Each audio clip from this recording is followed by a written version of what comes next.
Welcome again to Broughton Daily. Whether you're joining us live or whether you're going to be watching later on, you're very welcome. My name is Anne and I'm part of the team at Broughton Church. I want to share with you today something that I've been thinking a bit about in the last couple of weeks, and that's about the challenge of living in the present. You may or may not know that my husband Phil was due to start a 3-month sabbatical this week. He'd been planning it for about 9 months at least and was really looking forward to it. And I was going to be joining parts of that, and I was looking forward to the things that I was going to be part of too. So you can imagine we are feeling massive disappointment this week because we'd looked forward to that and we had specific plans and they were good and it was on our horizons. But I've been also asking myself a bit of a broader question, which is, what are the things that I'm really missing about my life right now, about life with lockdown, about living with the uncertainty that we're all living with at the moment? And I suppose the answer comes in two ways. It's some very specific things that I had been looking forward to other than the sabbatical. There's 2 family weddings coming up in our family.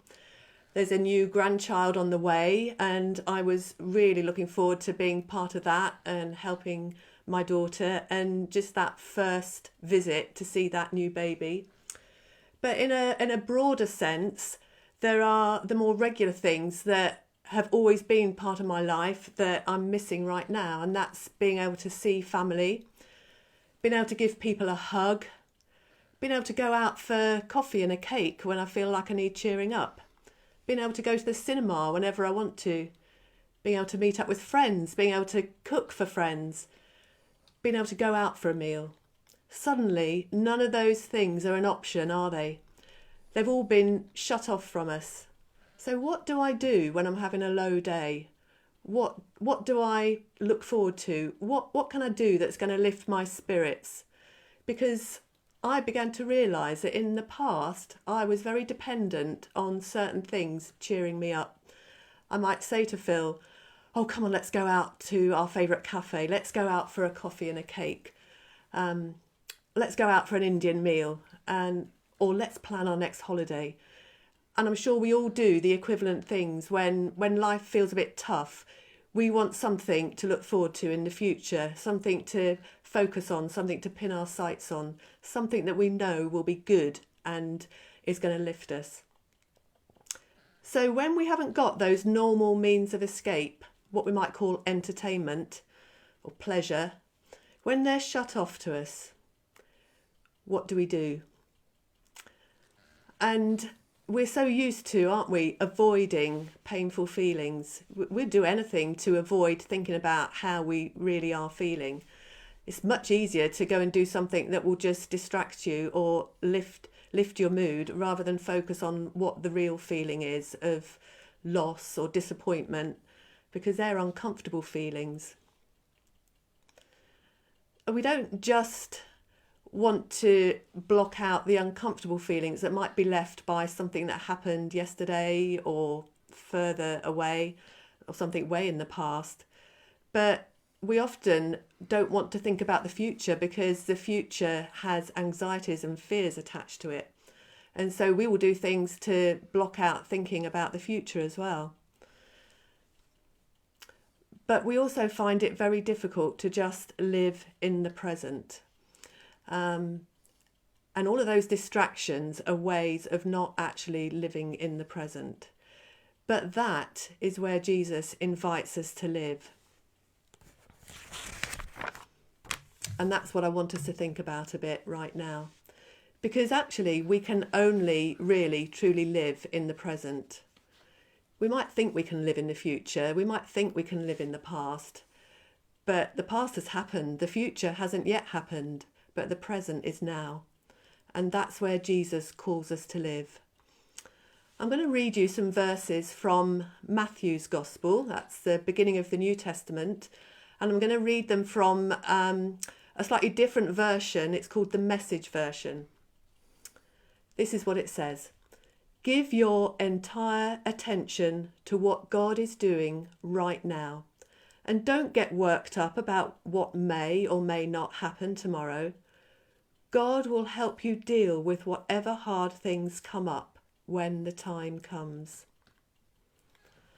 And I began to realise, as I thought about these words and as I've been mulling over these general thoughts that I've had the last couple of weeks, that it's only in the now that we can actually experience God. So it's only when we stop and allow ourselves to be still and to actually think about what we're feeling right now, those feelings of disappointment, those feelings of missing out on something, those feelings of loss, those feelings of frustration, that it's only when we stop and allow ourselves to be with those uncomfortable feelings that we can encounter not only ourselves in all our truth and reality, but that's when we encounter God. And God is the only safe place. God is the only one who can really comfort us. A cup of coffee and a cake might comfort me momentarily, but God is our true comforter. God is the one who speaks those words of love to us when we feel we may have messed up or failed at something. And God is continually speaking those words of love to us. And we'll hear those words when we allow our true self to meet with him in that moment, which is the present moment. So I may feel like going out to my favourite cafe to cheer myself up. And I can't do that at the moment, can I? But actually, is that really where I should be turning? There's nothing wrong with cafes, there's nothing wrong with holidays, there's nothing wrong with going out for films. They're all good things. But if that's what we're using to meet a need in us, then maybe it's not the best direction to look in. And I've been trying over the last few days, when I've been aware of a very specific uncomfortable feeling, to turn more immediately to Jesus. I don't know whether you've heard these words before, but when Jesus was baptized, he heard his Father speak these words from heaven loudly for others to hear, and these are the words he heard spoken to him. This is my Son, whom I love. With him I am well pleased. And I wonder what it would be like for us to hear those words spoken to us. I came across this a couple of days ago, and it's written by a man called Henri Nouwen, who isn't alive anymore, but he was a Catholic priest who wrote quite a bit. And he wrote about the voices we hear inside ourselves when we actually allow ourselves to be still and to be in the present moment. This is what he wrote. We start hearing voices of darkness, our jealousy, anger, our resentment, desire for revenge, lust, greed, pain over losses, abuses, rejections.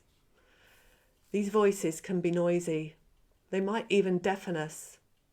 Our reaction is to run away from them and return to our entertainment. But if we have the discipline to stay put, he goes on to talk about a gentler voice that we will then begin to hear. A voice which he says speaks of peace, kindness, gentleness, goodness, joy, hope, forgiveness, and most of all love, because that's the voice of our Heavenly Father. Of course, as a therapist, which I am, I'm all about wanting people to express their feelings, and I don't want people to get stuck in their feelings, stuck in that uncomfortable place. And so I'm always encouraging people to put their feelings into words, their feelings of loss and disappointment, anxiety, everything that we're all feeling a bit of to a less or greater extent at the moment. There's something very powerful about putting those feelings into words rather than trying to run away from them or block them out. And I think we see in Jesus a very powerful model of someone who is very in touch with his feelings and his emotions. We see in the Gospels Jesus weeping. We see Jesus expressing pain, expressing compassion, expressing grief, expressing disappointment. So maybe we need to follow Jesus' example. He didn't try and distract himself from what he was feeling. He acknowledged his feelings. He was honest about them. So maybe we too need to cry. Crying can be very therapeutic. It's very real. It's very being in the moment, isn't it? So we need to be able to be in touch with our feelings, express them, but then turn our focus to Jesus. And that's what I've been trying to do. Rather than fixing maybe my affections, my attentions elsewhere, I've been trying a little bit harder during this season to fix and focus my affection and my love on Jesus, and trying to experience his love for me. So I'm going to repeat that verse that I read out earlier that Jesus heard spoken over him, and try and imagine now those words spoken to you as I'll be trying to imagine them spoken to me. This is my son or my daughter, whom I love.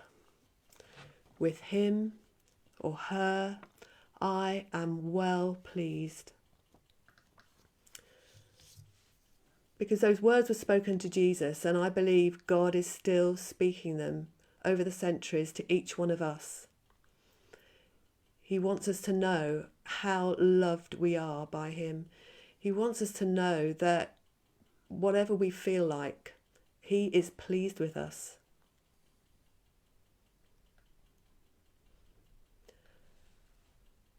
So maybe you might want to be still now and allow some of the power of that love to reach into your heart. There's so much that is uncertain. None of us knows when these restrictions are going to be lifted.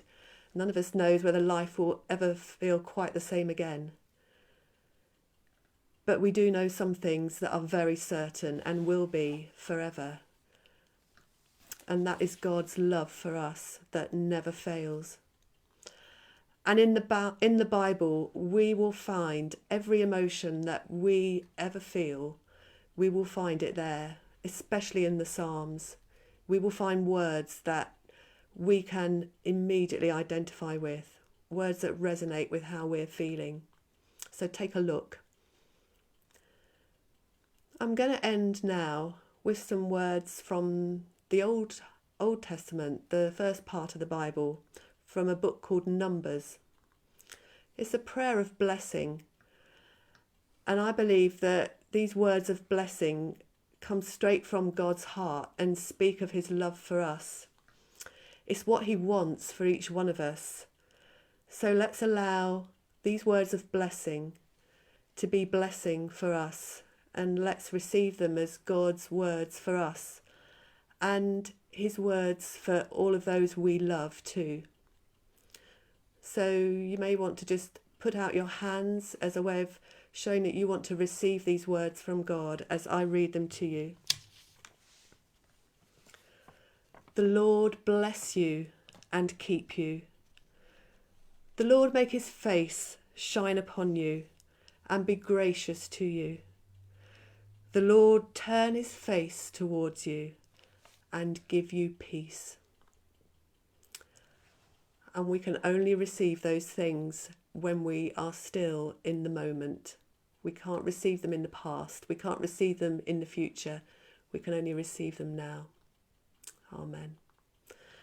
So as I say goodbye, I'd just like to invite you once again to continue to join us for Broughton Daily, Monday to Friday at 12 o'clock, or to join us on Sunday morning, again streamed live on Facebook at 10:30. You'd be very welcome, and please do extend that invitation to others.